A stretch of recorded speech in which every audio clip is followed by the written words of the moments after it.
You ask Tiger to solve.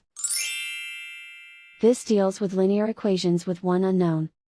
The final result is x equals 8. Let's solve it step by step.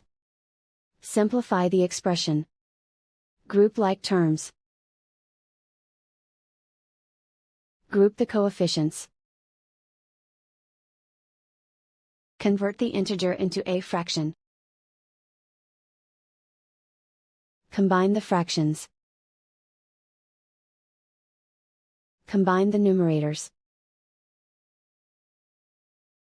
Simplify the arithmetic. Group all constants on the right side of the equation. Subtract 1 from both sides. Simplify the arithmetic.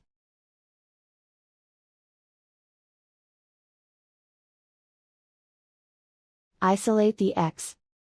Multiply both sides by inverse fraction 2/3.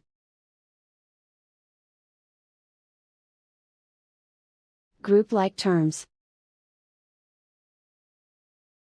Multiply the coefficients. Simplify the fraction. Multiply the fractions. Simplify the arithmetic. And so the final result is x equals 8.